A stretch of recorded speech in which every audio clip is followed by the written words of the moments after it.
धर्मनिरपेक्ष और समाजवाद के नाम पर बिहार की जनता को लालू और नीतीश केवल दो ही व्यक्ति ऐसे हैं जो बिहार को बर्बाद का सबसे बड़ा कारण है। पिछले 34 वर्षों में इन्होंने बिहार को मजदूर का फैक्ट्री बना के रख दिया। चिराग पासवान भी तो वही नमूने हैं। चिराग पासवान भी तो परिवारवाद के नमूने हैं, परिवार के लिए ही तो काम करते हैं। बिहार की जनता के लिए जो काम करे वैसे नेता को आगे लाइए। परिवार का विकास करने वाले नेताओं से दूर रहना चाहिए। बिहार को बर्बाद करके रख दिया। इस बार किसको बिहार का कमान सौंपना चाहिए? बिहार की जनता को चाहिए कि ये दोनों से हटके एक तेजस्वी यादव तो उस क्या बोलते हैं परिवारवाद का नमूना है। जैसे तेजस्वी यादव राजनीति में आए हैं ऐसे जैसे कि एक पिताजी जब मर जाते हैं तो किसी को नौकरी मिल जाता है अनुकंपा पे, वैसे ही बिहार के राजनीति में लालू यादव जेल चले गए चोरी के केस में, तो तेजस्वी यादव राजनीति में आ गए। क्वालिटी वाले नेता तो तेजस्वी हैं, जाति वाले नेता है, परिवार वाले नेता है। जीत जाए वो बहुत बड़ी बात नहीं, लेकिन तेजस्वी के हाथ में बिहार की जनता सुरक्षित हो है। वही करेंगे जो नीतीश करते आए हैं, वही करेंगे। तेजस्वी यादव भी वही करेंगे जो नीतीश करते आए हैं। क्या लग रहा है 2025 में चुनाव है, कौन इस बार पटका जाएगा? देखिए, बिहार एक ऐसा राज्य जहाँ पिछले 34 सालों से नमस्कार, न्यूज़ फॉर नेशन देख रहे हैं आप और मैं हूँ आपके साथ साक्षी झा।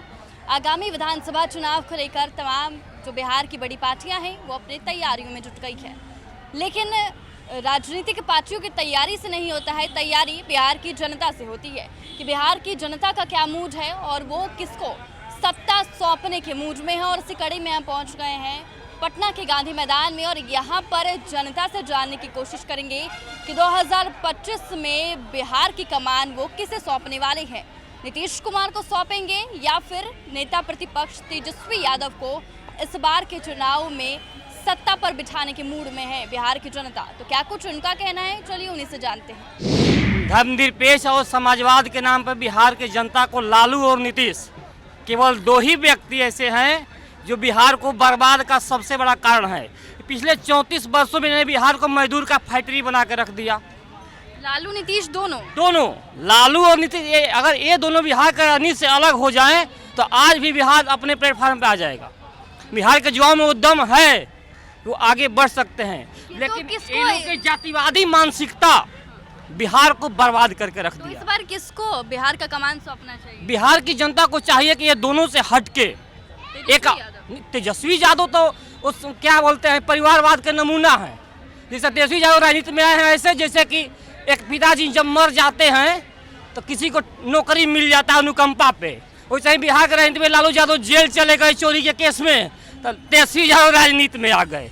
क्वालिटी वाले नेता तो तेजस्वी हैं, जाति वाले नेता है, परिवार वाले नेता है। इनकी जाति बहुल क्षेत्र है बिहार, यादव की संख्या ज़्यादा है, तेजस्वी को लोग चुनते आए हैं। लालू यादव के बड़ा मतलब नेता के बड़ा बेटा है और उनके पास कोई क्वालिटी तो है। बिहार की जनता उनके हाथों में सुरक्षित हो रहेगा। जीत जाए वो बहुत बड़ी बात नहीं, लेकिन तेजस्वी के हाथ में बिहार की जनता सुरक्षित हो है। वही करेंगे जो नीतीश करते आए हैं, वही करेंगे। तेजस्वी यादव भी वही करेंगे जो नीतीश करते आए हैं। और संगे रह के भी देख लिए हैं आप कि बिहार की जनता कितना भलाई की। तेजस्वी यादव बिहार सत्ता में भी रहे हैं, डिप्टी सीएम भी रहे हैं। क्या विकास हुआ है, क्या पलायन रुका है बिहार के मजदूरों का, क्या बिहार के युवाओं को रोजगार मिला है? कुछ नहीं, बस केवल नाम कमाने के लिए कि मैंने रोजगार दिया, मैंने एक या कुछ नहीं, मैंने वोट का राजनीति किया। इन्होंने वोट का राजनीति किया है और नीतीश कुमार तो अभी पिछले 10 वर्षों में फेल है। 5 वर्षों का जो पहला शासन था कहीं ना कहीं बेहतर था, नो डाउट। पहला 5 साल का शासन नीतीश कुमार का था, उसमें प्रशासनिक सुधार हुआ था, ज़मीनी विकास भी हुआ था, लेकिन 5 वर्षों के बाद नीतीश कुमार भी फेल हैं। यानी कि लालू और नीतीश से दूर जाकर राजनीति में कोई आगे बढ़ेगा वही बिहार को विकास कर सकता है। चिराग पासवान भी तो वही नमूने हैं।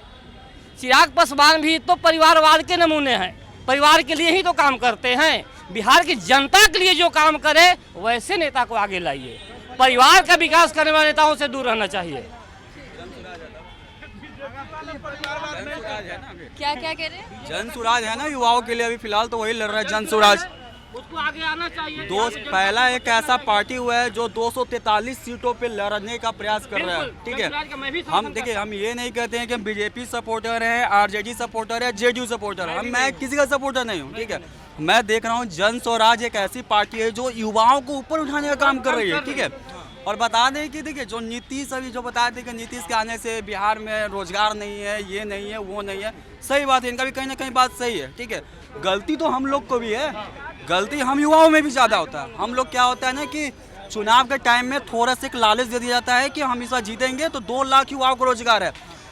गलत नाम पे रोजगार निकाला, फेक, गलत क्या बोलते हैं ना, फेक जॉब देने का नाम पे 2 लाख युवाओं को आगे, फेक जॉब दिया, ये टीचर का जॉब निकाला गया था, शिक्षक बहाली का जॉब था, सारा गलत जॉब था, कोई शिक्षक बहाली नहीं किया गया। अभी देखिए बीपीएससी टीचर, अभी हाल फिलहाल बीपीएससी टीचर का निकला था, आधा से ज़्यादा फर्जी निकला। उसमें किसका देन था?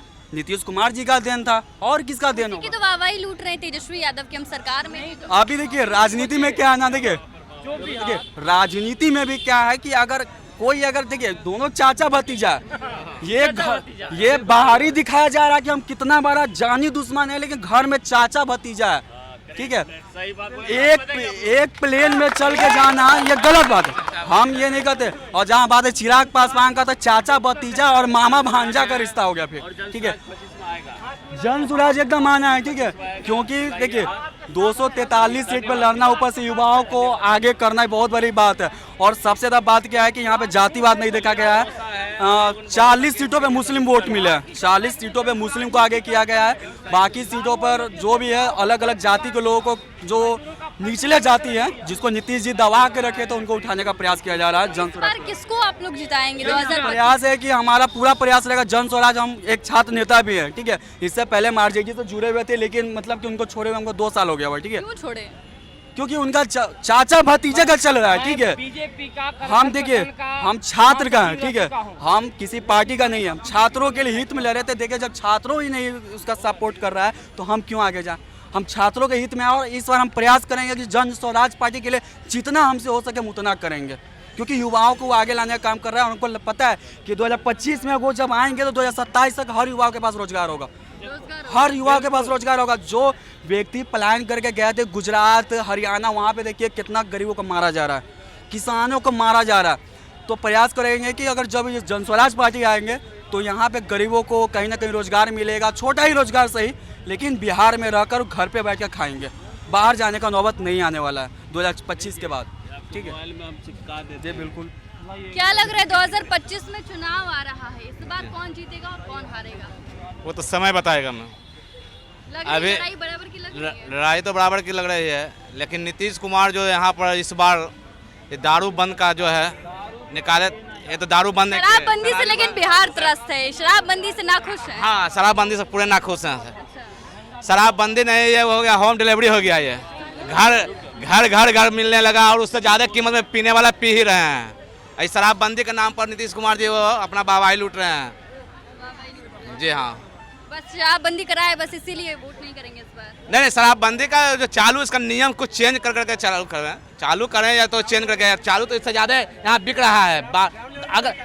अगर अगल बगल स्टेट इससे राजा हो रहा है सर, बस होम डिलीवरी चालू है। हम तो बस सब तो कर रहे हैं होम डिलीवरी, उससे ज़्यादा महंगा पीने वाला पी ही रहे हैं। और आप घर बैठे सुविधा बस बट शराब के बाद बोलने की बंदी है, कितना जेल में कितना बड़े बड़े पैसा वाला आदमी बंद है।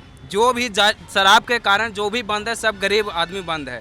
जो 200-400 रुपया कमाने अपना बिजनेस बढ़ाता है वही जाता है, और बड़ा बड़ा जो सेलिंग करता है, क्विंटल से जो सेलिंग करता है, उसके एक भी जेल के नाम बताइए जो जेल में कोई बड़ा आदमी बंद है। जो भी बंद है सब गरीब आदमी ही बंद है। बिल्कुल। एक और चीज़, शराबबंदी के कारण अगर आप ऐसे जनरल ओवरव्यू देखोगे या किसी से बात करोगे, तो कहीं ना कहीं जो बाकी के नशे हैं उसमें बहुत ज़्यादा ग्रोथ हुआ है, वो ज़्यादा डेंजरस है। मैं ये नहीं कह रहा हूँ कि शराब बहुत अच्छी चीज़ है, बट मैं ये ज़रूर कह रहा हूँ कि वो जो चरस आजकल लोग बहुत आम हो गया है, यूथ्स बर्बाद हो रहे हैं। मैम आप अगर रिसर्च करा लो, सर्वे अगर गवर्नमेंट या चिल्ड्रन एंड फैमिली वाले लोग करा ले, या वित्त विभाग करा ले, होम मिनिस्ट्री करा ले, आप रिसर्च करा लो, बिहार के यूथ कंप्लीटली बर्बाद हो रहे हैं। चरस, गांजा, ये खुलेआम चल रहा है। ये कहा जा रहा है कि इस बार बजट में बिहार को बड़ी सौगात दी गई, तो आपके हिसाब से ये सौगात नहीं है? मैम सौगात है, मैं वही बोल रहा हूँ कि मैम मुझे रूट पे काम करना है, क्वालिटी ऑफ लाइफ पे काम करना है। अगर मान लीजिए मैम कि आप मुझे सड़क बनाने के लिए बहुत सारा सौगात दे दे, मेरे पास मैं वही चीज़ कर रहा हूँ, मैं ढंग से एजुकेटेड नहीं हूँ, मेरा हेल्थ ढंग से नहीं हूँ, तो मैं इस सड़क को एंजॉय नहीं कर पाऊँगा।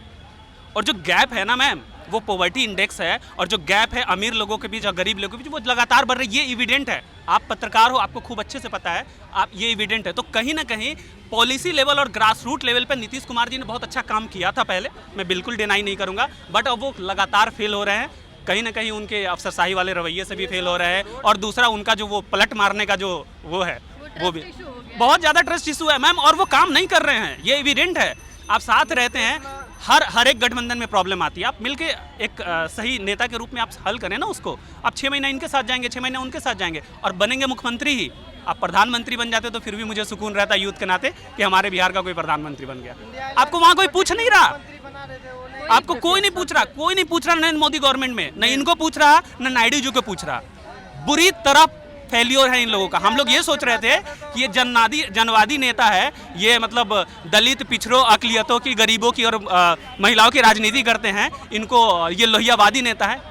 ये कंप्लीट फेलियर है, आप सेंट्रल लेवल पे देख लीजिए। तो देखिए, लोकसभा चुनाव तो समाप्त हो चुका है, लेकिन विधानसभा चुनाव जो है अभी बाकी है, और इसमें कौन पार्टी या कौन गठबंधन बाजी मारता है, ये तो देखने वाली बात होगी। लेकिन हमने फिलहाल पटना की जनता से बात की, उनसे जानने की कोशिश की कि आखिरकार उनके मन में क्या है, वो क्या बिहार के विकास के लिए सोचते हैं। कैमरामैन आकाश के साथ मैं साक्षी, पटना।